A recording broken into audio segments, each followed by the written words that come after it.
Welcome to the DigiGods podcast. We are done with the American 4th of July holiday, and Mark is still not back because Mark is now on vacation. So I am here with Tim Cogshell. Hello again, everybody. Nice Tim's going to be with us for a couple of weeks while we just tread water, while Mark is in Europe. Living a much better life than us. Well, you know, Mark shares a birthday. He shares it with the entire nation of France. And so I think he's going over there to just enjoy the fireworks on the 14th of July to pretend like they're celebrating his birthday with him. Bastille Day? Yeah, Bastille Day? Yeah, it's Bastille Day. Yeah, I'm smarter than I thought I was. It's kind of obnoxious. We have a guest as well today. We have our good friend Nadim George, writer, director, producer. Who Nadim and I we were on the set of Love Sonia a few weeks ago, weren't we? Yes. Our good friend Tabrez Nourani's directing debut, and that was very fun. We were at Griffith Park. Yeah. In the middle of the night. At like 1 a.m. There's a lot of things happening in Griffith Park in the middle of the night. Yes, there are. And the directions that you gave me confused the daylights out of me because they had it all blocked off. It was like the gates were closed, and then I went through the wrong direction. I went around the way you're supposed to come out, so I drove in the exit, and then two park rangers who looked like they'd had a case of donuts too many, they came and tried to stop me with flashlights. That was part of the movie. Yeah, okay. Yeah. Anyway. Love Sonia the comedy. Yes. Anyway, so very much looking forward to that. And Tim, what are you doing this weekend? You're covering Outfest. I'm covering Outfest here in the United States of America. I feel like I have to say this for the show because it's an international show. It is. So yeah. Outfest is a big, gigantic gay and lesbian film festival. It's been going on 20, 25 years. Something like that. Something like that here. Really, really huge film festival. Very important film festival here. That highlights gay and lesbian films from around the world. So actually some of the films that I'll be seeing will be films that will be able to be seen all over the world. Lots of them. Very nice. Yeah. We got a lot of gay films here we're going to talk about. We do, in honor of Outfest, we got a little stack of gay and lesbian themed films this week. We have a ton of classic films left over from before, but for starters, I want to get through some documentaries here really quickly, which we didn't get to previously with Mark. So I'm going to make some short work of some of these docs. There are 3 here, which are 4K documentaries, all kind of the same line. These are all from Shout Factory, and they are all 4K documentaries that just will kick your HDR into fifth gear. Rocky Mountain Express, Journey to Space, and Flight of the Butterflies. This is basically kind of IMAXing your new 4K television. Journey to Space is far and away the most interesting of these, although it's a little disjointed. You spend a lot of time in the International Space Station, and then there's a lot of kind of CGI global warming stuff. It doesn't really quite all hang together, but the space stuff is really nice. The exterior space stuff. I remember I saw that film. We spend a lot of times floating inside the International Space, which is neat. Yeah. But if you're gonna make a movie like that, then get outside the space station. Ron Howard and Apollo 13 let us float around. Not that interesting. And Rocky Mountain Express is just beautiful travel log of the Rockies, and Flight of the Butterflies. If you're really into butterflies, this is sort of like the what was the bird movie? Which one? Well, the Winged Migration. Oh yeah. Oh, it's like that. It's a little bit like that, except instead of following birds, you're following monarch butterflies, so it's a little less dynamic. Yeah, I remember because in the other one, we were literally in that flock of birds. Yeah, you're not really in with the. It's a little harder because you'll kill all the butterflies. But anyway, it's beautiful stuff. I mean, it's really really nice. So it's these were all originally IMAX films and 4K. Now you can, if you want to do that IMAX thing on your 4K television, really wow people. Knock yourselves out. It's it's not like these are stories or anything, but they are what they are. And then we've got some really, really interesting film-related docs here. Got a Blu-ray called Just Desserts Special Edition. This is from Synapse, and this is the making of Creepshow. Now, Creepshow was a bit of a cult movie once upon a time. It has kind of waned in its cult popularity. This doc was made in 2007. And if you remember Creepshow, if you have a fondness for Creepshow, it's a fun behind-the-scenes look at it with all kinds of great extras and interviews and flashback stuff. It's on Blu-ray, looks decent, but otherwise, it's if Creepshow means nothing to you, then it's obviously going to have no frame of reference whatsoever. Adjust Your Color is the truth of Petey Greene. This is a documentary about the legendary Petey Greene, narrated by Don Cheadle. Well, Tim? Don, of course, I think, did Don direct that movie in which he plays Petey Greene? He plays Petey Greene in the movie. Did he direct it? Was that Cassie Lemons? That might have been Cassie Lemons. I think it's Cassie Lemons. Who directed that movie. That's a very good movie. It is. Chewie Ejiofor is in that movie. Yep. I actually happened to cover the junket and the red carpet for that movie back in the day. It's very, very interesting. Petey is a very interesting character. Fascinating guy. In the context of some of the things that are going on in the world today, vis-a-vis, African Americans, Petey is a very, very prescient sort of fellow. He was talking about a lot of this on the radio. Yeah. 25, 30, 35 Petey years basically ago. changed radio. Yeah. He a legendary radio figure and a guy who, had no formal training in it. He just sort of walked into it from, he'd done some time and almost off the street. What he did is he what Dave Chappelle called keeping it real. Yeah. That's what Petey started doing on the radio 35 years ago. Well, Don Cheadle was great on screen, and obviously the right guy to narrate this. So this is a really, really fun doc as well. This is from Virgil Films. A couple here that go together. I'm going to mention the first one is Walter Salles, the tremendous Brazilian filmmaker, who is an Oscar nominee himself, did a documentary about the hotshot young Chinese director now, who is sort of all the rage right now, Jia Zhangke. The documentary is called Jia Zhangke, A Guy from Fengyang, and Jia has kind of taken the world by storm. He's now the new kind of the new hotshot art house Chinese director. And has done a number of really extraordinary films.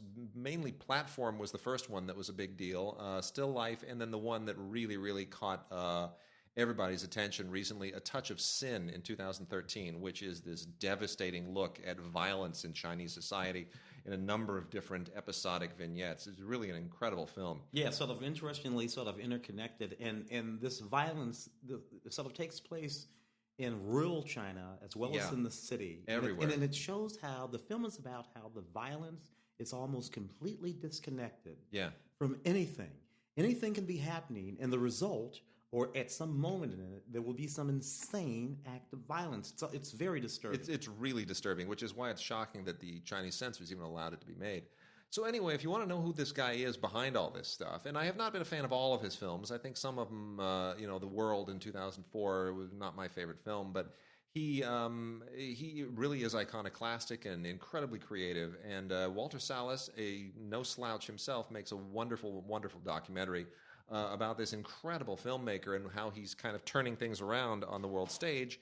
And released in tandem with that is, of course, Jia Zhangke's new film called Mountains May Depart, which Kino has also released this week on Blu-ray, and it is like all of his other films. It is visually stunning. It is narratively compelling. It is thematically really gut-wrenching, and it's this massive epic that spans decades of Chinese society. And, how all of these events just transpire in the life of this family. It's really just a huge tapestry. And you and I talked about that film on Film Week, I think, when it was out. May have. I'm almost sure that we did. It's an extraordinary film. It's the one that has that amazingly beautiful ending with him trying to... Yes, right? I'm trying not to ruin the film, but that's the one, right? Okay. Yeah. So anyway, Jia Zhangke, a filmmaker to know. And then another Blu-ray here, Ray Harryhausen, Special Effects Titan. This is by Gilles Ponceau. A lot of people interviewed in this one. Guillermo del Toro, Peter Jackson, James Cameron, John Landis, Joe Dante, Steven Spielberg, Tim Burton, Terry Gilliam, just about everybody who's ever worked with Ray Harryhausen or admired him. And Harryhausen, of course, predates CGI, and a lot of his stop-motion work is still better than CGI. tons of outtakes of interviews, and there's an audio commentary with the filmmakers and some other fun stuff here. But otherwise, you're watching this basically for a lot of great clips of Ray Harryhausen stop motion stuff. And it's amazing. It's wonderful. And you develop an incredible appreciation for what he did with just stuff. Nadeem, you have any favorite Ray Harryhausen films? You grew up on them just like we did. Sinbad and the Journey and all that? Yeah. I occasionally catch one on late night television and still sit there and watch the whole thing. Yeah. They're captivating, right? They are, very. I mean, the point that's often made in this thing is that sometimes the stop motion does things that CGI can't, because it really... CGI, we're aware that it's CGI and it was done in a computer. But stop motion, even though it looks a little fake relative to CGI, somehow it feels more real. It's tangible. It's like a three-dimensional object come to life. Because it is, in fact, Yeah. right? 3D, it's still there. It's still there. Our mind knows that those little things running around and Sinbad was Seventh Voyage, Sinbad's Story, Yeah. right? Yeah. With the skeletons Right. kind of thing. Yeah. I can watch that all day. Give me that over anything that happened in that Gods of Egypt movie that came out of it, with the big CGI, this, that, and the other thing, everything. Yeah. Give me those skeletons Any in day. that Sinbad movie. Well, I think you cross a line with CGI, because CGI is attempting to make it as real as possible. Yeah. With stop motion and some other not computer generated stuff, Yeah. it's not Exactly. attempting to be real. Yep. So you go for that ride. You Yeah. accept it Yeah. for what it is, and that's what then. It's more the narrative than the special effects that are making the movie for what sure. it is. Yep, absolutely. We are on board. Next one, another cool behind the scenes deal. You probably heard about this lately. Elstree, 1976, a film by John Spira. And you might wonder, what was going on at Elstree Studios in the UK in 1976? Star Wars, that's what was going on. And this is all compiled from footage that was shot during the production of Star Wars the year before it became the biggest film in history, when nobody really knew that this was even going to happen. And it's actually a really kind of a great flashback in time. It's a lot of fun. Nobody really knew what they were a part of, and that's what makes it fun. If this were like behind the scenes of The Empire Strikes Back, everybody would be kind of have a little swagger, a little attitude, like, yeah, it's a sequel to the biggest movie ever. But nobody here really knows what's going on. They're just putting on funny costumes, and they're at Elstree Studios, and there's aliens and makeup, and who knows? It's the 1970s. It might be Logan's Run. Who knows what it'll be? It's actually fun flashback. So that is Elstree 1976. Speaking of docs about filmmakers, this is superb. This is another one from Kino Lorber.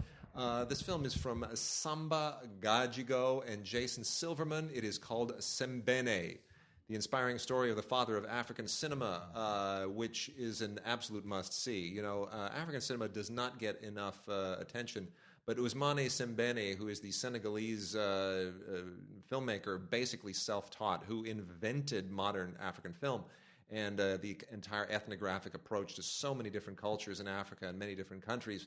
It is really an incredible story. This is a guy with no formal education who became a legendary, internationally renowned, and incredibly influential filmmaker. Really, really worth your time.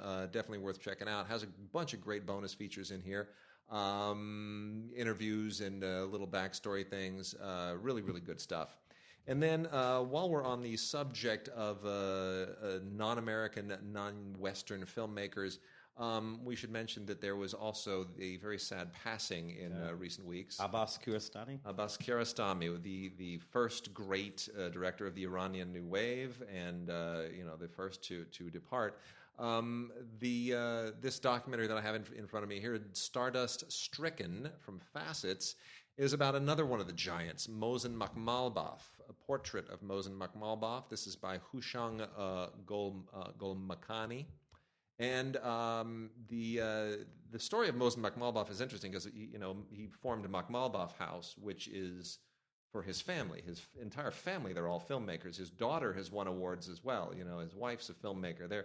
It's an extraordinary family, and this just gives you a glimpse inside the incredible Makhmalbaf legacy.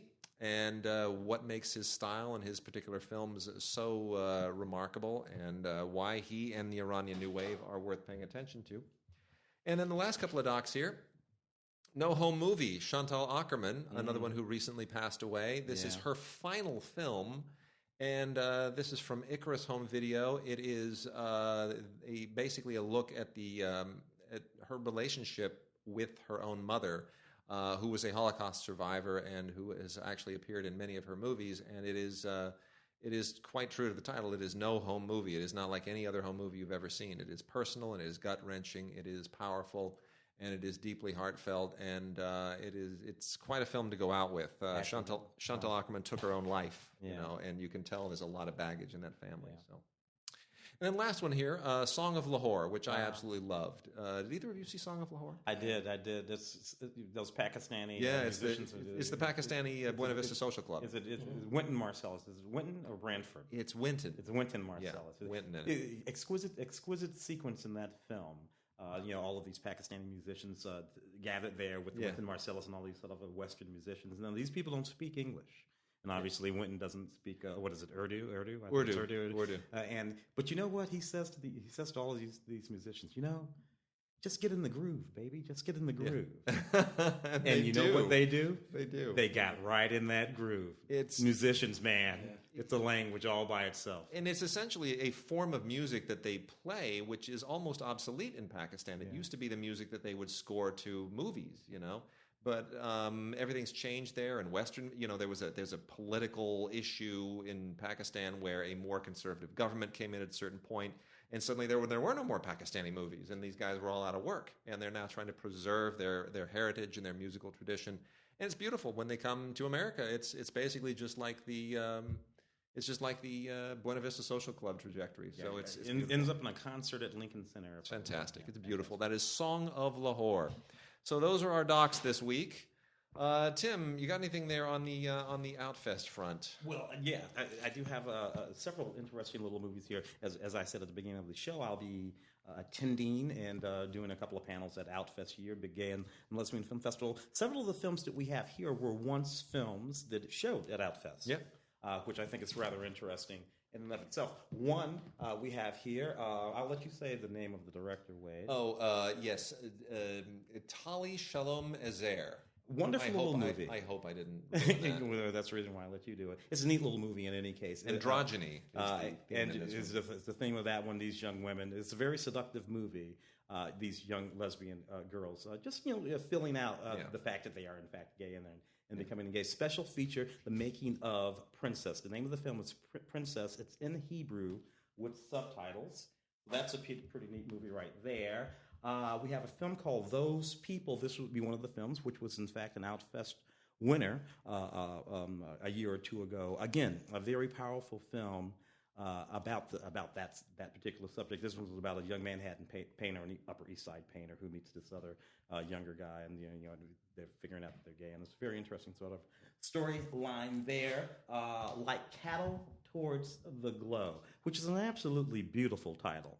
Like Cattle Towards the Glow, 2015 film. Directors Dennis Cooper and Zach Farley. This was also a film that was featured at Outfest about a year or so ago. So it's an interesting. Outfest is a great launching pad for a lot of these. Look, the thing about these films and a lot of the films that come out of Outfest is that we talked about this a little earlier, Wade, they are of a thematic kind. Yeah. Very often they are, in fact, about the sort of either coming out or the dealing with inside of the family of the fact that someone has revealed that they are gay. If they're not about that, they're usually about a young gay man. I have another one in my hand here, Henry Gamble's Birthday Party, which was a very popular film. Another film that spent some time at Outfest. This came out about 2011 or so. I remember Roger Ebert liking this film quite a lot, so it was before he died, I know that for sure. Same sort of thing about a young man coming out, figuring out that he's gay, and revealing that to his social group as well as his family. Again, these films are of a theme. We have Hunter, same sort of thing. going on here, set in the sort of millennial generation, which I think is interesting. Sort of contemporary, very young gay men, where the issues are, the social issues, the social taboos are probably not the same. And because they're dealing with the fact of their gayness in a world 35 years on from HIV, and the cocktails, and some of the things that were issues, for the generation before them, are not issues for them, except that they are still issues for them. But they don't necessarily want to accept that they're issues for them. So it's an interesting look at the way that they're dealing with the world there. Outings was a television series that lasted for a season or two. Very funny Canadian television series. Saw this one, 2 or 3 episodes of this. Outrageous, very flamboyant gay men living their lives. They're very sort of Canadian. It was a sort of a queer as folks kind of. Remember queer as folks? It's sort of in that vibe. And lastly, we have a film called Carla, which Carl with A in the Carl with the A in Carla. Yeah, obviously it's about a transvestite brother or sister. Maybe it's a sister. I think it's a sister. Sister, right? I get confused about these things. Anyway, I love the tagline for this film. Sometimes love gets lost in the transition. Oh, there you go. That's clever. That's a smart one. That's a reason to make the whole damn movie, right there. Anyway, some interesting gay and lesbian themed films on the eve of Outfest, and only a few weeks or so after Gay Pride Month here in the United States. Indeed. Is that a thing around the world, Gay Pride? I guess so, or maybe it's just the U.S. It should be. You guys should celebrate that. The parties are fantastic. Now, Nadim, I want to ask you, Sembene, when you were you grew up all over Africa, was Sembene a figure at that time? Was he a known fixture? Not for me, because I was very young in Liberia, which is close to Senegal. Yeah. But didn't have any dealings at that point, and then moved to East Africa, and so no. And growing up there at the time when there were very few movie theaters or even television, we occupied ourselves doing other things. See, that's what I always find interesting, because for the longest time, the Chinese filmmakers and the Iranian filmmakers who were getting so praised at international festivals weren't really known in their own countries. Like Tiang Zhuang from the Chinese Fifth Generation, a colleague of Zhang Yimou's, was really nobody in China knew who he was because his films were all banned. Well, we talked about Abbas. Kiarostami. Just a few minutes ago. Now it's funny, he dies, and suddenly the Persian, the Iranian government, anyway, let's say the government, they kind of claim him. Oh, they're praising him. I'm like, you hated him. They chased him to Paris. He lives in France. They drove him to make movies in France and Tokyo and Chinese. And I'm like, you people are that's so incredibly hypocritical. So let's hit some new movies before we dive into the giant pile of classic stuff. Tim, it is Fate, By the Sea. We cannot stop talking about this movie.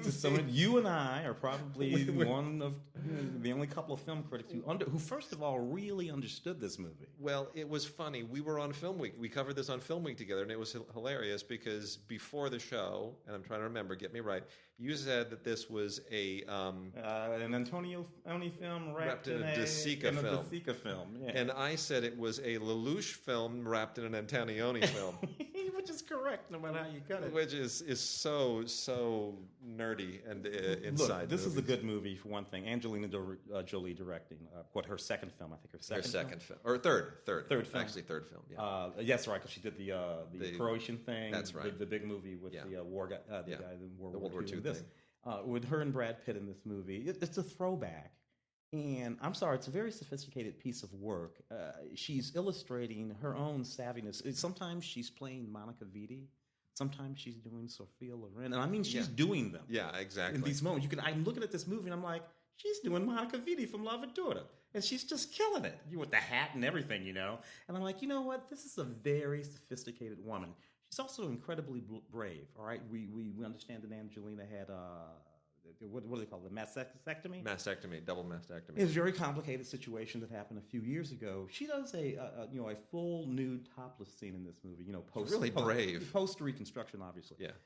Or not obviously, depending on the way you want to look at it. But no matter how you look at it, that's brave, and I think that's her saying to the world, Yeah. You don't have to be afraid of this. Be fearless. Be fearless. It's just so very, very brave, very savvy. I mean, the movie takes place in the 1970s, but it has basically Brad Pitt's a writer, Angelina Jolie's his wife, and they are in Malta at this resort trying to work out all of their issues. And it really feels like all of those 60s movies, right, from France and Italy and everywhere else in the Mediterranean, where people are just, they're in the sun-baked beauty of the Mediterranean and they're wrestling with issues, and you watch it if you're an American and you just think, you're in a beautiful place. Why can you not just get past all that and enjoy it? But, they can't enjoy the sunshine because they've got angst in their souls. I really thoroughly enjoyed the film. I understand why a lot of people really unleashed on it, but this is a gorgeous Blu-ray with ultraviolet on it from Universal, and I think it's worth taking a chance on. Oh, absolutely, absolutely. Particularly if you like those, Italian realist, neo-realist films in the first place. Next one, I Saw the Light, Hank Williams movie with Tom Hiddleston, who I believe is now the new Mr. Taylor Swift. Yeah, the new Mr. Taylor Swift. Yeah, they kind of look alike, actually. Yeah, well, I saw that movie too. I Saw the Light. I'm afraid he thinks he is Hank Williams. The soundtrack isn't by Calvin Harris, is it? He's singing in that movie. Well, that movie opens very nicely. That movie opens. Did you see the opening of that movie? I did. You tell me your thoughts. Look, this movie opened beautifully. This movie opens with a shot. Tom Hiddleston playing Hank Williams in the round. He's singing in concert. He's key lit. Camera floats around him slowly as he sings that beautiful classic Hank Williams song. He's singing. Yeah. It's beautiful. The moment that scene ends, this film becomes completely inert. It does. It's like this beautiful thing that captivated me, and then this movie just shrugged to a complete stop. And it's difficult to say why. It's not like they're bad acting. There's no bad acting in this film. These people are all talented. But this film came to a complete stop, and it did not start again. Written and directed by Mark Abraham, who I think is a better director than a writer. I would say the script is kind of more the issue here. This is very interesting. Sony has released this essentially region-free. This will play on Blu-ray players in regions A, B, and C. So they're not really worried about anybody pirating this thing or anything, which I thought was very interesting. And, this was originally supposed to be released end of last year. It premiered at the Toronto Film Festival, and they obviously had hopes. Tom Hiddleston, he's on his way up. He's going to get an Oscar nomination. And then nobody liked it at Toronto, and they bumped the release date into 2016, and it just kind of lay there for a few weeks. It's too bad. It's not a horrible film. It's not a complete dud. It's worth watching for him because he is good. Elizabeth Olsen is fine, not quite well used in it. But it's no walk the line. Yeah. Let's put it that way. Exactly. Tim, did you see Eddie the Eagle? Yeah, I did see Eddie the Eagle. Well, we got a 4K Ultra HD version of it here. Does it warrant being on 4K? Look, That's the question. Look, Nadeem has a thought. Eddie the Eagle, Cool Runnings, even the Muhammad Ali film. Yeah. These are films that they say, it's larger than life. These particular films are life is larger than film. Yeah. If you lived any of these, whether it's the Cool Runnings or Eddie the Eagle, the films can't match That's true. the drama of the real life. That's really true. And that's my problem with it. I loved Eddie the Eagle when it was happening. I followed it. It was a wonderful story, but just the film can't live up to life. Yeah, and that's part of the issue here is Taron Egerton, who stars as Eddie the Eagle here with Hugh Jackman as his mentor coach. Taron Egerton is a really good-looking guy. Okay, he was in Kingsman. Yeah. Right. I mean, he's the kid in Kingsman. He's that blokey kid who becomes Colin Firth's protege, and then he's wearing the outfit, and he's a stud, and he's amazing. The real Eddie the Eagle. Do we remember what he looked like? Oh yes. Okay, he looked like Austin Powers, bastard stepchild. he was a weird looking guy with bad teeth and a weird voice and cross eyes and the glasses, and that's why we rooted for him. And you take Taron Egerton, and you can make him look as weird as you want, but he's still a movie star. He still looks more like Tom Cruise than he looks like the real Eddie the Eagle. Well, that's the sort of odd dichotomy of Hollywood. Yeah. That's a Hollywood movie. It's a Hollywood movie. And that's the odd dichotomy of Hollywood. It's more of a Hugh Jackman film, frankly. I mean, Hugh Jackman's more worthwhile. Anyway. But so anyway, is it really worth the 4K? I guess if you're looking for things to throw on the 4K just to show off 4K, sure, you could do worse, but I wouldn't buy it. And then we got 3 more here. The Boss. Did either of you see The Boss? Yeah, which one is that now? Oh no, that's the Melissa McCarthy that I have not seen. Oh, I'm telling you, I'm off of Miss McCarthy. I'm sorry, I'm off. Well, here's the thing. Her husband directed this, and they were together in Bridesmaids, right? Yeah. They had their little thing. He's the guy on the plane and the whole thing. And then he directed her in Tammy, and they write these things together. The movies that they do together are always problematic. The weakest ones. They're always the weakest ones because they're always based on characters that she did in sketches when they met at the Groundlings, right? They were part of the Groundlings together, and it's always this overinflated sketch comedy stuff, and it just gets so tiresome.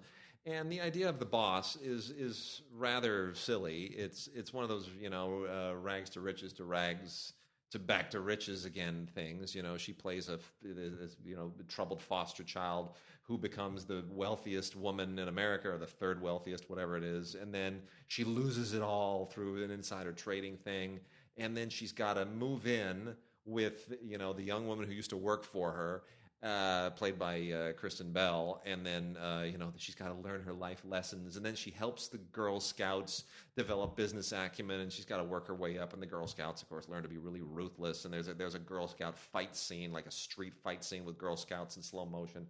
It's all really, really tedious. You know what's really problematic about these movies now? Yeah. And I think it has something to do with generations, right? Yeah. A lot of these people grew up watching the same movies you and I grew up watching from the 80s. And I love movies like Baby Boom, The Associate. Sure. Half a dozen movies that are basically this theme, right? Uh-huh. Except that they insinuate their generation sort of potty humor, foul mouth. Yeah. Baby Boom, you get through the entire, any of those movies in the 80s, so like mid-80s movies, you can get through any one of those movies without one toilet joke, one potty joke, any sort of foul mouth, anything. Those movies are still perfectly funny, and they work to this day. These people don't get that. They think they have to go down that blue road in order to get the jokes. And this one gets really nasty in places. Anyway, alternate ending, deleted scenes, all the usual stuff in here, some exclusive Blu-ray featurettes. The one thing I will say about this is, I can't watch this without thinking, this is a movie that Bette Midler passed on in 1985. That's what it feels like. Yeah. It feels like a movie Bette Midler would have made, but it would have been better. Or a Roseanne Barr movie from 1985. Or like 89. Yeah. Everybody Wants Some. Richard Linklater's first film since Boyhood. Yeah. Is he good? Dude, very good. This movie opens with that young man. I think it's 1980. Yeah, it's when this movie is set. He's in a light blue Oldsmobile 442, like a 1974 Oldsmobile 442, and he's listening to Leonard Skinner. I don't know what it is. The soundtrack of this movie is worth the ticket alone. Buy the movie, put it in, leave the room. Effectively a sequel to Dazed and Confused in many respects. Young baseball players, young guys on for their first year on a college baseball team, all this kind of stuff. Very, very reminiscent. This all resonates with me because all of Richard Linklater, all of these guys, they're exactly my age at that time. They're all 19, 20, 21 in 1979, 80, 81. So I'm listening to this soundtrack, and I'm watching these cars, and I'm looking at these guys, and I'm seeing my entire life in 1978. But you got to kind of have lived there a little bit to get it. Well, it's very thin on the extras, just usual EPK type stuff, but it does come with ultraviolet, so you can add it to your ultraviolet library and knock it out of the park. And then lastly here, Green Room, which much to the chagrin of anybody who has seen the movie, and some of our listeners pointed this out when the artwork, the cover artwork was released on the, they talked about this on the Facebook page, the cover art actually gives gives the movie away. So ignore the cover art if you're going to watch the movie, just don't really pay attention to it. I will say it's not quite the jolt, the gut-wrenching shock thriller that I had hoped it would be. But in hindsight, the fact that we no longer have Anton Yelchin with us really gives this film it casts a pall over it. So one of his last films, I think he had a couple other films in the can. Obviously, one of them, Star Trek, the forthcoming Star Trek film. But this certainly is one of his last films. So there is a reason to watch this. Patrick Stewart is very good in it. Imogen Poots, I've been a fan of since day one. But for Anton Yelchin, Green Room is probably worth watching. This is Blu-ray again with Ultraviolet as well. So now, gentlemen, we are going to dive into some library and classic films for the remainder of the show. Excellent. All right. So first up, we've got a bunch of DVD-R, manufacturer-on-demand stuff here. The one you probably shouldn't spend too much time on. Look, I love the people at Warner Archive, but the old Charlie Chan movies, there is so little to recommend them to anybody who isn't a diehard Charlie Chan fan. These are just generally not very good movies. Two of them have Roland Winters playing Charlie Chan. The other one has Sidney Toler as Charlie Chan. And really, the filmmaking is just marginal. These things were cranked out. And as you probably notice, neither of the actors playing Charlie Chan are actually Asian, which was an issue at the time. People shouldn't assume that Charlie Chan movies was just a different age and people didn't mind if white actors played Asian. No, they did. They really did. And the Asian community was not thrilled about this. And it was an issue at the time. Yellowface has always been an issue. So from a historic standpoint, I guess these films have a certain interesting quality to them. But anyway, that's the Charlie Chan 3-film collection from Warner Archive. Includes the movies The Red Dragon, The Feathered Serpent, and The Sky Dragon. I also don't think Charlie Chan movies are very interesting as far as being mysteries and detective work. Freddie Bartholomew and Mickey Rooney in Lord Jeff. This was an old MGM film that is now part of the Warner Library. It's part of the Warner Archive collection. Essentially a programmer at the time. Just Freddie Bartholomew had just made Captain's Courageous, and Mickey Rooney was, of course, Mickey Rooney. He's always been Mickey Rooney. I always think of Dana Carvey doing Mickey Rooney on an old Mickey Rooney, and who's the biggest star in the world? If you've ever had any exposure to Mickey Rooney, I was a PA on a Mickey Rooney movie once. Oh, get out of here! Really? Yeah, it was the LA unit of what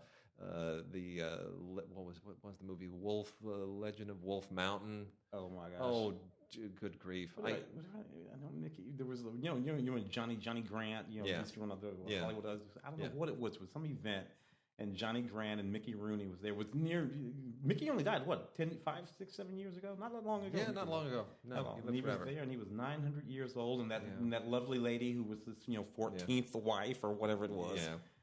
Was there. It was just a very odd thing. Yeah, well, anyway, Legend of Wolf Mountain, I remember that very, very well. I never got paid. They still owe me $250. Oh, they owe you way more than that, brother.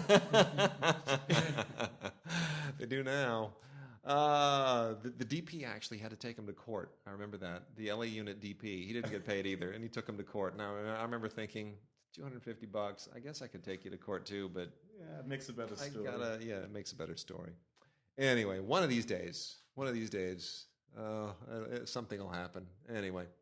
That is Lord Jeff, Freddie Bartholomew, and Mickey Rooney. And then we got another one with Mickey Rooney with Wallace Beery, another figure from the era, a solid Wallace Beery guy, whose name I always remember from Barton Fink. Remember? Wallace Beery wrestling movie. It's a Wallace Beery picture. This is called Stable Mates. And I love the tagline on this. It's so classic from the MGM era. Thrills, heartthrobs, roaring laughter. So great. I love the marketing. Wallace Beery plays this alcoholic vet, and Mickey Rooney is a young kid who just loves horses, and you can fill in the rest. It's one of those horse movies that were so big in the 30s and 40s. Because Mickey Rooney made a great jockey. Yeah. Because he was 2 feet tall. Yeah. Black Beauty and American Velvet with Elizabeth Taylor. My Friend Flicka. What was it about horse movies back then?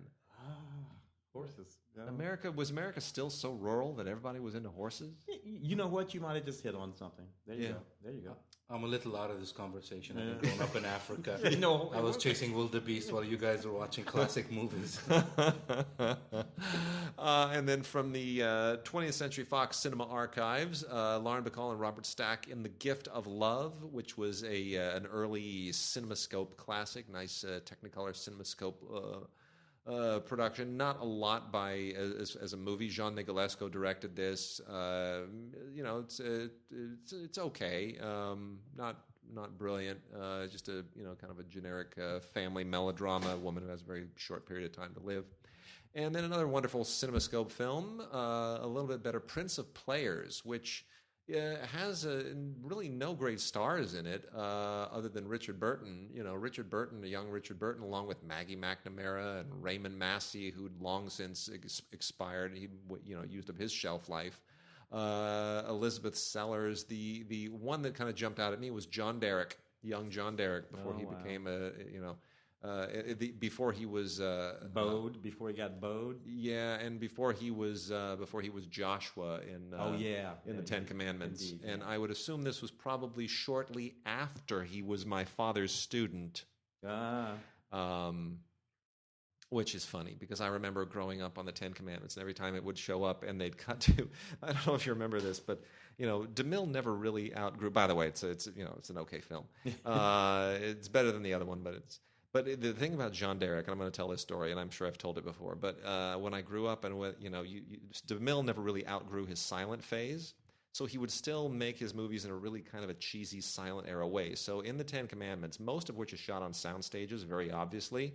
Then during the Exodus, you have the Exodus taking place with all of this, photography out here in the desert somewhere near Lancaster, California. And they shot without sound, and it's a lot of voiceover and swooning music. And then you'll have these insert shots that were clearly shot on a sound stage. And it just doesn't match at all. These people walking around near Death Valley in the desert, and then you'll have a soundstage shot against a process background of John Derek saying "stonecutters to the left, water-bearing women to the right," and it just looked horrible. And I always remember sitting next to my father, and that would come on, and every time that John Derek shot would come up, it would just be face palm. And I never quite understood that because I'm a kid. I'm loving every bit of it. I don't realize it, and eventually I realized that is the grief of a teacher realizing he learned nothing. Yeah, the kid just wasn't listening. He learned nothing. Anyway, all right. Let's. That's why I became a mediocre director instead. Yeah. Well, he wouldn't have been a director if he weren't married to Bo Derek. Yeah. So there it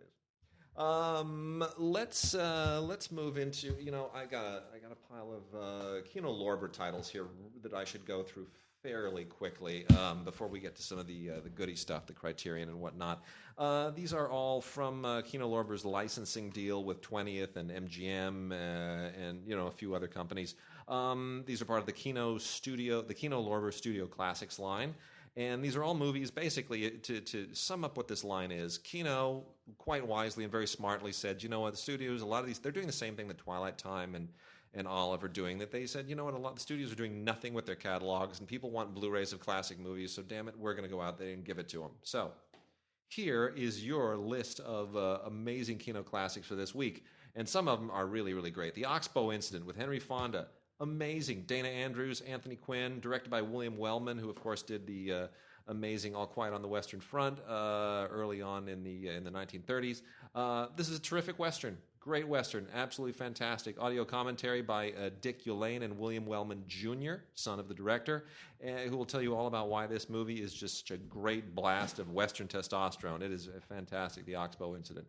Invisible Invaders. This is a kind of a cult sci-fi flying saucer invasion, body snatchery, quasi-zombie cult film that is actually an awful lot of fun to watch.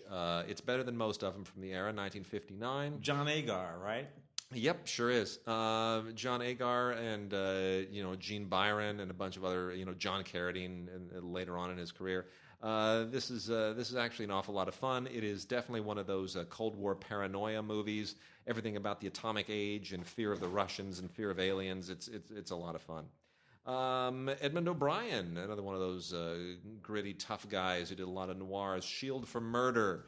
The only thing I can tell you about this is it has probably the greatest tagline of any movie like this I've ever seen. Tim, read the tagline. Dame hungry, killer cop runs berserk. That's what the movie is. That kind of speaks to what we were talking about earlier with the way you want to hook people right there. Dame hungry, killer cop runs berserk. That's just it's a beautiful thing. You just can't do marketing like that anymore. John Payne, an actor that I've always liked an awful lot, in an Andre de Toth film, Hidden Fear, good solid noir from 1957. John Payne, of course, most famous for Miracle on 34th Street, where he played a really good guy. He's a little rougher here. And Andre de Toth, famous. He had the eye patch, right? Yeah. I don't think he needed it. I think that was just what you did when you were a director in the 1950s, right? You put on an eye patch and you made people think you were a pirate or something. Some of them put on 2 eye patches. Right.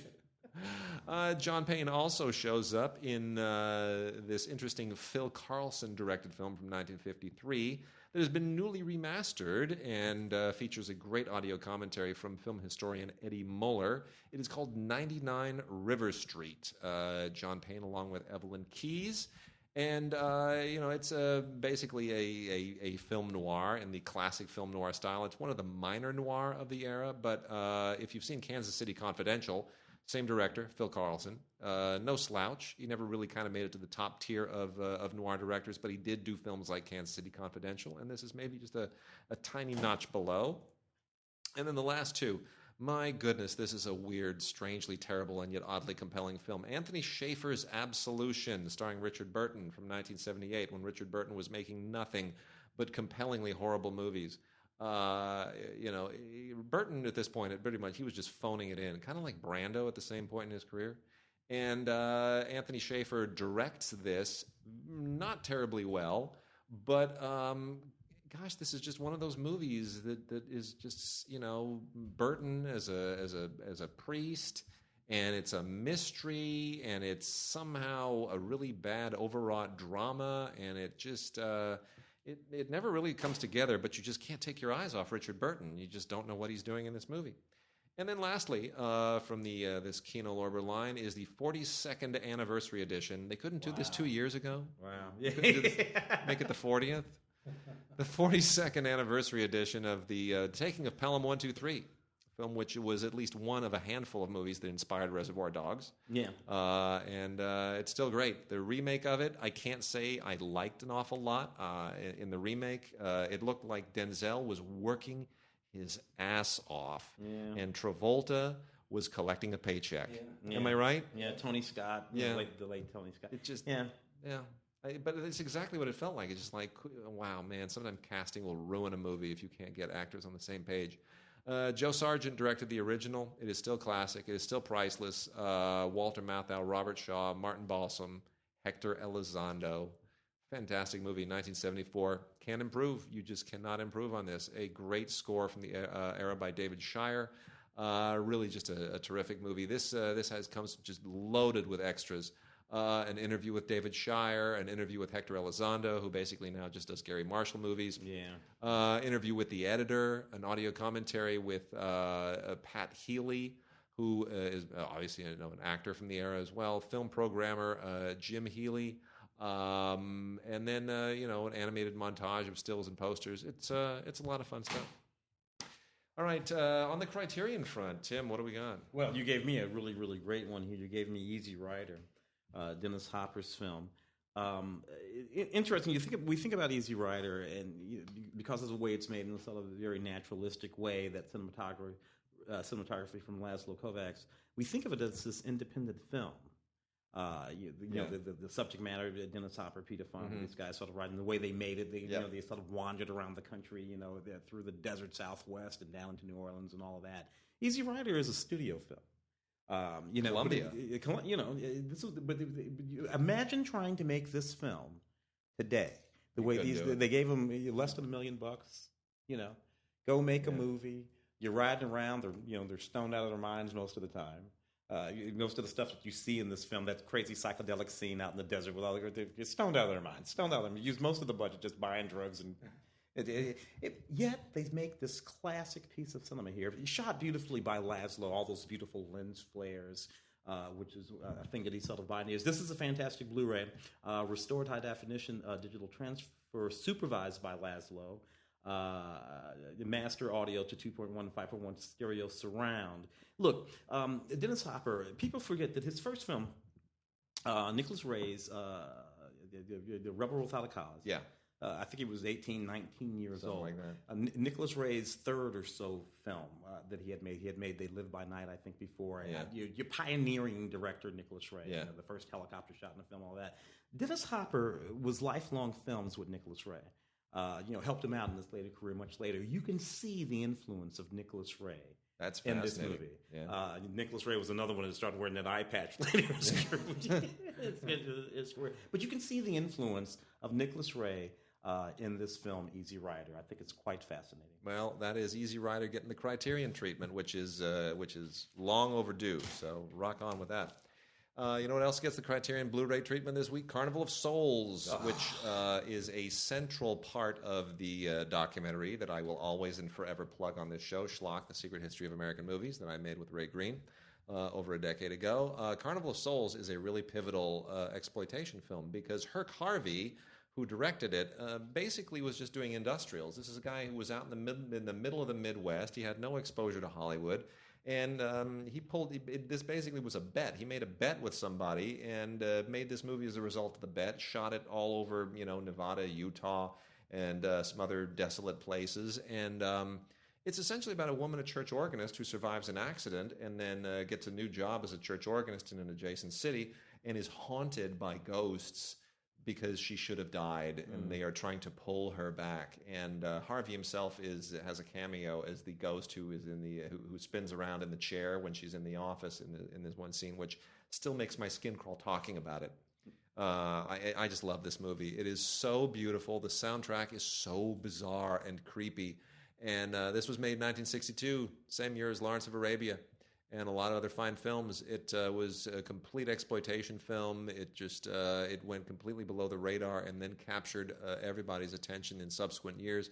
It is loaded with extras, including a documentary of the 1989 reunion of the cast and crew, and a thing called the Carnival Tour, which is a 2000 update on the film's locations, and tons and tons and tons of other really good stuff. An audio commentary with Harvey and John Clifford, who co-wrote it, and Dana Gould, great comic, who also shows up interviewed and gives you his two bits on why it's terrific. It's just great. Love this movie. Carnival of Souls, director-approved edition on Blu-ray. And you gave me over here the In-Laws, the original In-Laws. I kind of like that other one. I had to be honest with you, but this stands apart. It does. This is a 1979 movie for one thing. And I will say this about it: for a 1979 movie, it sort of exists because this feels a little bit out of time and space. This movie feels like a movie from the late 60s, late 70s.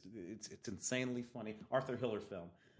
Written by Andrew Bergman, who went on to become quite a director himself. Yeah. The Honeymoon in Vegas, I think. Such a funny movie. But here, Peter Falk, Alan Arkin, both at the top of their game. Yeah. So funny, so iconically themselves in this movie. 1979, couple of fathers-in-law. What they are? They're getting married. One's the father of the groom, the other one's the father of the bride. One of them is a twitchy nutbag, and the other one's sort of conservative, and it's absolutely hysterical film. On this Criterion, again, all kinds of 2K digital transfer, audio commentary track from the director Arthur Hiller, and Alan Arkin and Peter Falk. We lost Peter Falk a couple of years ago, I guess, right? Alan's still around doing some absolutely hysterical stuff. Nancy DeSalt. Really, really fantastic movie that I'll admit I haven't seen this movie in several years. I wonder if it still plays as wonderfully as it did. It does, and I'll say the thing that is especially sad to me is the amazing supporting performance by Richard Libertini as the South American dictator with the who does the little, the talking hand thing, the Senor Wences deal. Richard Libertini, very, very dear friend of mine. I grew up with his son, who, we were childhood buddies, still are. And, Richard was a part of my childhood growing up, seeing him in movies and talking to him afterwards about them. And, an incredibly huge personality, a wonderful man. One of the great character actors of his generation, and we lost him just a few months ago as well. Yeah. So just at the beginning of the year, and so seeing this really reminds me just what an amazing actor he was, especially in this period. He would also go on to be the guru in All of Me. Oh yeah, back in Bowl. I mean, so many great performances, but this is just one of his best. He's so incredibly funny as that lascivious South American dictator with the naked paintings and the talking hands. Just great stuff. All right, we have also more catalog titles from Olive. I'm going to go through these the same way that I went through the Kino ones. You got to know that these are out there. There's a lot of really good stuff in here. Kathy Bates in A Home of Our Own. Not such a terrific film, actually. This is from 1993. It kind of came and went. This is I did the junket for that movie. Tony Bill is such an unusual director. He never really his films are always solid, but never sort of great. And what was the junket like? I remember. For one thing, Kathy Bates was sort of arcing Frankie and Johnny. She was having her moment. Yeah. And you fried green tomatoes. I think it might have been prior to. The one where Misery? Where she met the subject. So she was sort of like having a moment. So it was interesting for her. She was always a wonderful person to talk to. Edward Furlong's in that movie too. It might have been his second movie after Terminator. He was the kid in Terminator 2. It might have been his second movie after that. So he was sort of like trying to prove his bona fides as an actual actor, as opposed to a kid that just got found. Well, Kathy Bates is fine in it. She's sort of the only reason to see this. It's just a straight up family drama.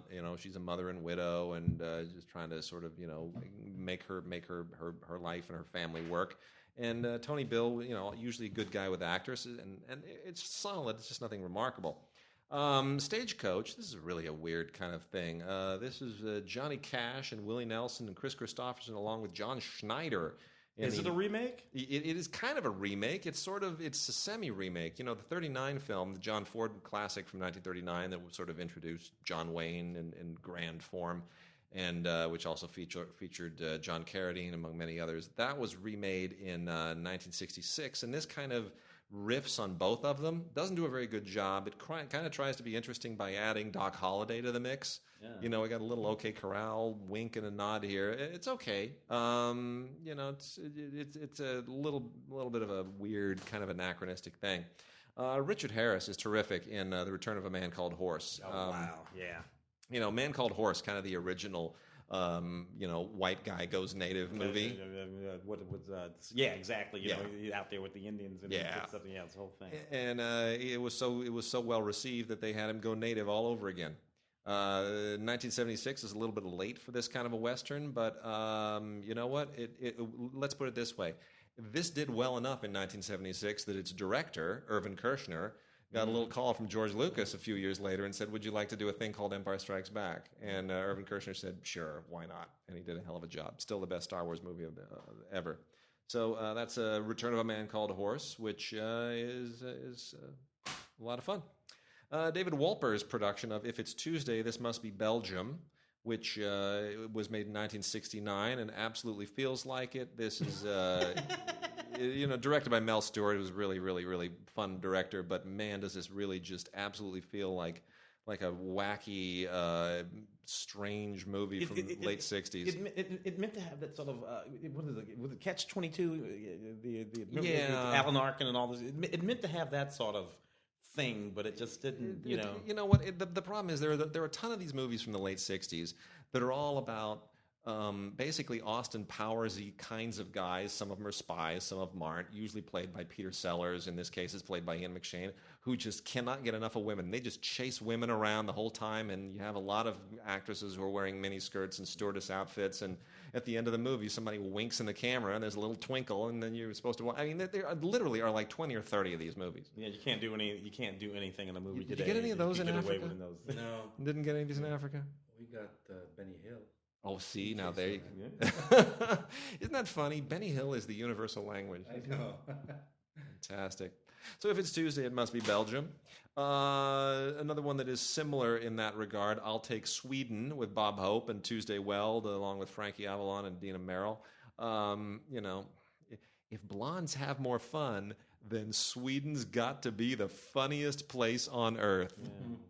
Because there are lots of blonde people there. Yeah, gosh, some of these taglines. Anyway, this is kind of on the tail end of Bob Hope's movie career. 1965 is getting a little late, so they know that. That's why they have Dina Merrill and Frankie Avalon do some dancing. Yeah. So, So make sure he's still hip with the kids. He's still, oh a my hip gosh, cat. yes. And then Appointment with Crime, William Hartnell and Robert Beatty. This is just a straight up noir, 1947. Kind of on the early edge of noir. Herbert Lom shows up in here, who's standard in a lot of these things. Not a remarkable noir, but a good solid noir. And then lastly, Cornbread, Earl, and Me. Oh man. So- Lawrence Fishburne.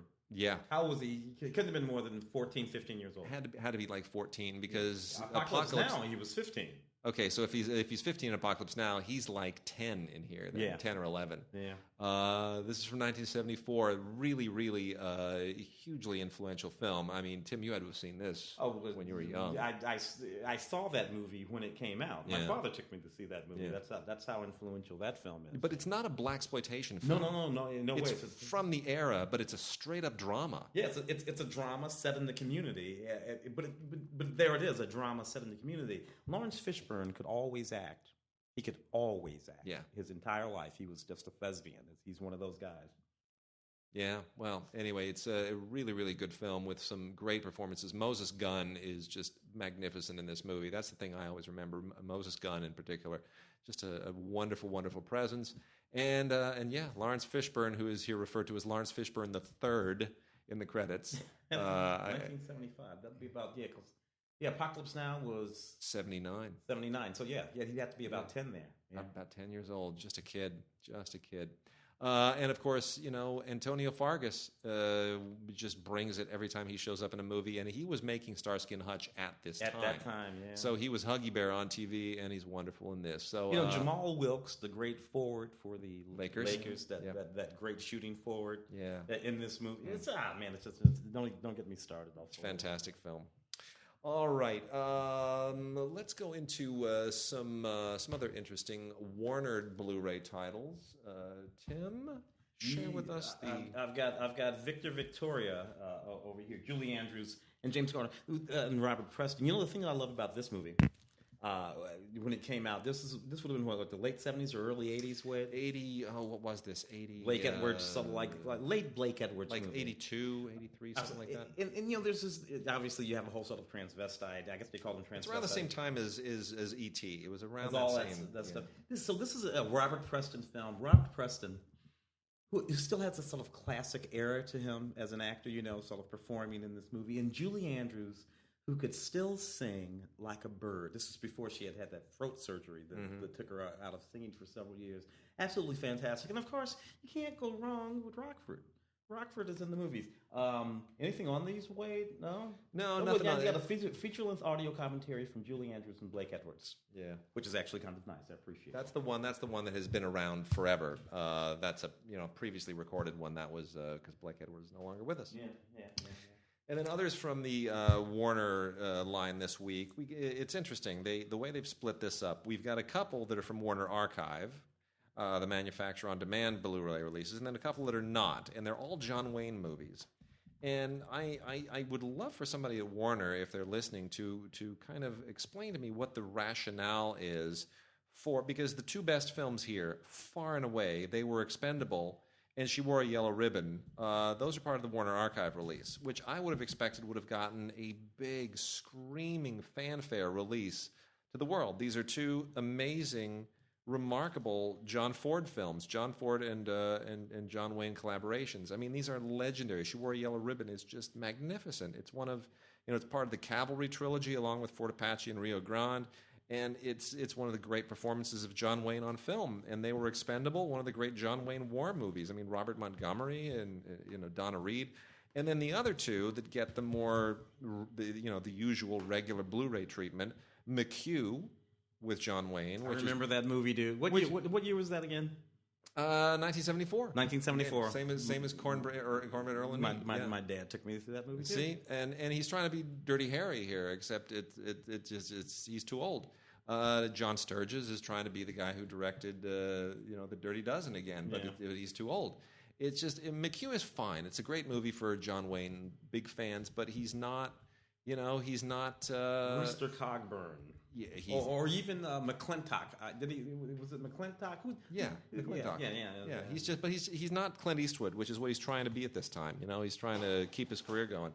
Or and then the other Charlie Bronson, yeah. The other one is Chisum, which is not even remotely the film that She Wore a Yellow Ribbon is. This was directed by Andrew McLaughlin, who, of course, legendary Western director, does the commentary, and there's a little featurette on here as well. And I mean, it's perfectly fine. Chisum is a popular, beloved film for a lot of John Wayne fans. Basically a story of a cattle king who's trying to hold it all together and fight off the usual land baron that they always have to deal with. But again, I don't know why those films were all divided between Warner Archive and Warner proper. Very strange. You gave me a couple over here. I've got Return of the Killer Tomatoes, 1988. Return of the Killer Tomatoes. Attack of the Killer Tomatoes, 1978. Interesting. A decade later, look, some people can make a career out of a theme. John DeBello here makes Attack of the Killer Tomatoes in 78. You hang around for 10 years. You know what I'm going to do? Make the other. I'll just make it again. I'll just make the same damn movie again, which is actually not that dumb. Full of all kinds of special edition contents here. It's a restoration from the original film. You've got interviews with Anthony Stark, an image gallery, all the stuff you could possibly think of. So, Return of the Killer Tomatoes. I wonder if you need to see the first one before you see this. No, one. Not really. You think it'll... Just see the first one instead. Won't be able to follow. Suture, 1993. Very interesting Love film. this movie. Dennis Haysbert, who what does he sell? He sells car insurance or something. What is it? Yeah. Is he the Geico guy? What is he? He's somebody. He does Allstate. Yeah, Allstate. He's the Allstate. That's Dennis Haysbert, folks. So this is 1993. And the president from 24. And the president from 24 actually nominated for an Oscar, I think, for Love Phil, opposite Michelle Pfeiffer. Oh, he made. I'm not sure he got a nomination. Was he not nominated for that? No, she got nominated. She got nominated. She got nominated for that. Yeah. He probably should have been. Yeah. So this is a very, very interesting film. Black and White, 1993. Very small film. It's about these two brothers who don't know each other, one rich, one poor. Now, for those of us watching the film, we can plainly see that one is white and Dennis is black. Mm-hmm. This is not something that is acknowledged inside the context of the film. Never. One of them decides to try to kill the other one in order to, because it's mentioned that they look alike, which of course is a conceit, again, that draws you into the film. It's a very, very interesting thing that's going on. It's a thriller. But it's really not about the thing that's going on in the thriller. It's really about racial identity and perception and all that kind of stuff. Very, very sharp film, plus a really, really great early performance from Dennis Haysbert. Special edition DVD here contains both the DVD and the Blu-ray, all kinds of commentaries, including one monitored by Steven Soderbergh here. So, good stuff. Yes. And then, do we dare talk about this? Do you know about that movie? I do, unfortunately. The Swinging Cheerleader. Jack Hill. It's a Jack Hill film. I know that. Jack Hill. Jack Hill, one of the great classic exploitation direct Coffee. Made a lot of great exploitation films. The Swinging Cheerleaders is not one of them, really. This is from Arrow, and they just blew this out, I'm sure, because it has a huge cult following. But The Swinging Cheerleaders is... this may come as a shock, but this movie is about swinging cheerleaders. Is that... I don't want the title to deceive you. Special features. Yeah, there's a whole undercover thing here. This young journalist who goes undercover as a cheerleader at the college.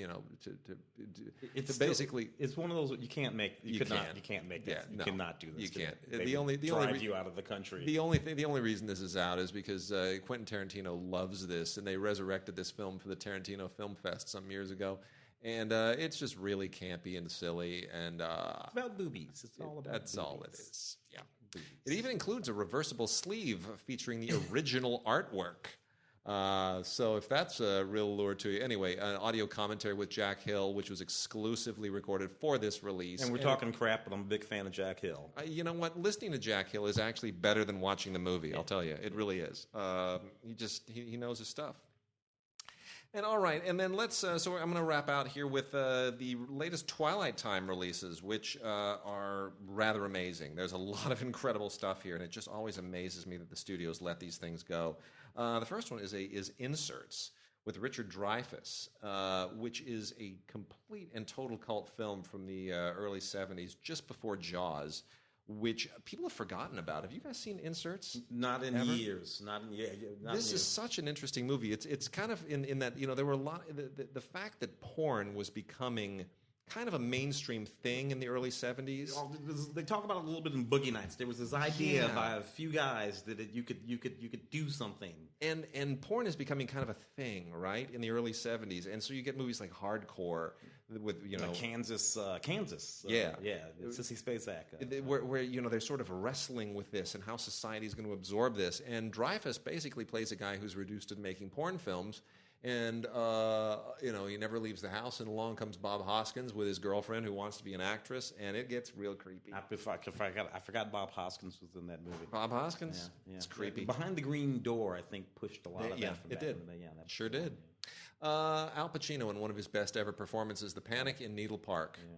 Such an amazing movie. Really, really tough, gritty, 1971. He just on the cusp of The Godfather, just coming off of some of his first really, really good notices. Twilight Time, really, they just got a gold one with this. They really, really did. Jerry Schatzberg shot this. Joan Didion co-wrote the screenplay.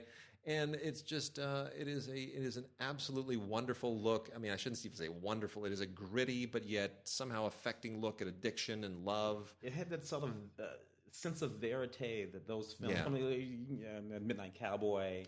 Very much so. I mean, these were films, but they had this sort of sense of verite that was very, very prevalent at the time. Rollerball, which I don't even need to give you any introduction to Rollerball. Norman Jewison directed Rollerball in 1975, right after he made Fiddler on the Roof. The two films have a great deal in common. No, actually, I take that back. They don't have anything in common. Although I'm sure there are probably a couple of Jewish guys playing Rollerball at some point, but I can't imagine. They remade that too in the 90s. They did. It was terrible. Terrible. Jimmy Yeah. I mean, basically futuristic roller derby, and people die, and it's creepy and weird. And it's supposed to kind of have a Logan's Run vibe to it in some way too, I'm sure. Yeah.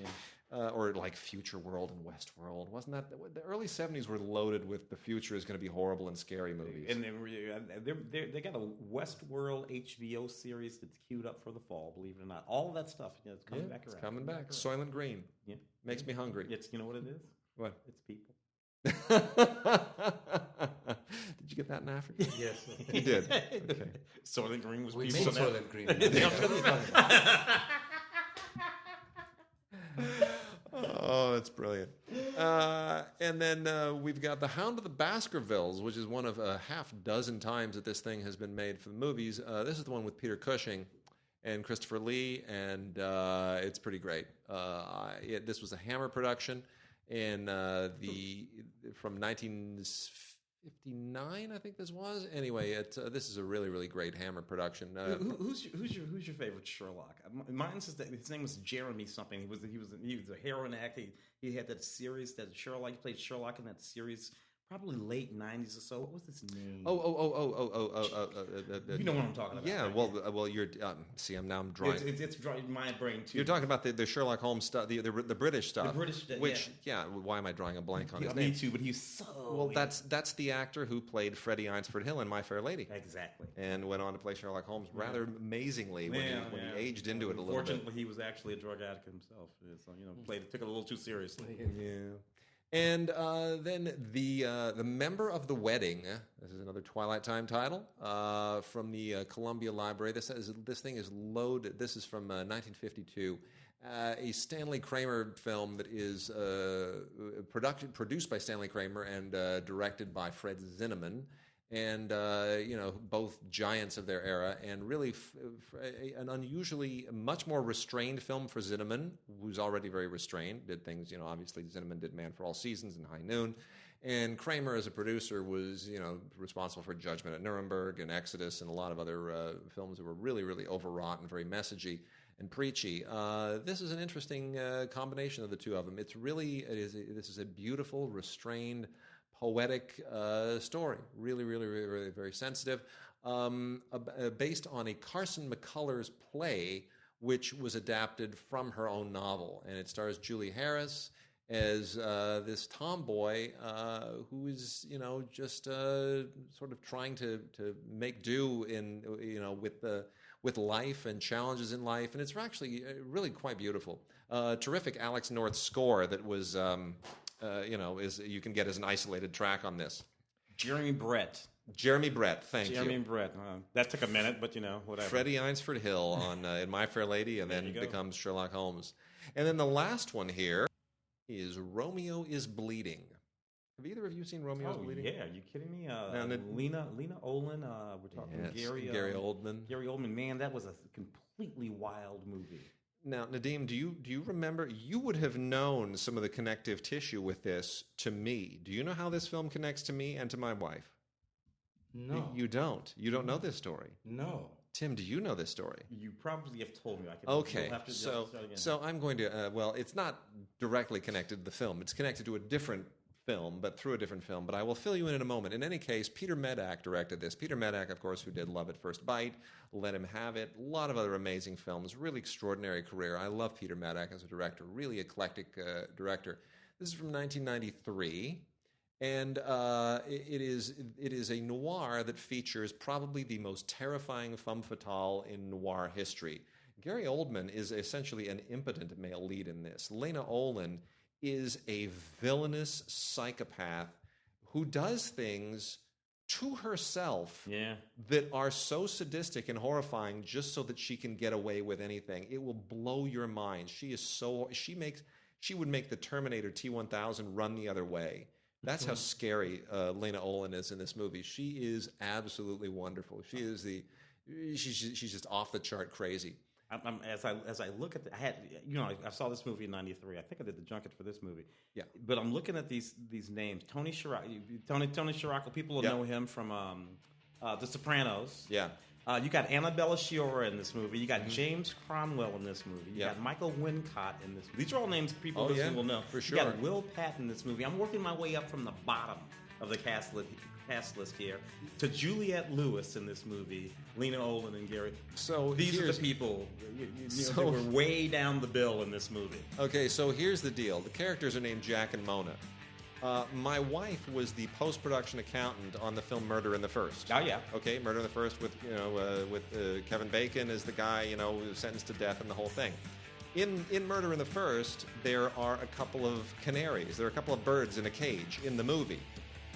No one wanted those birds when Murder in the First finished shooting, so they were sitting in the accounting office for the longest time.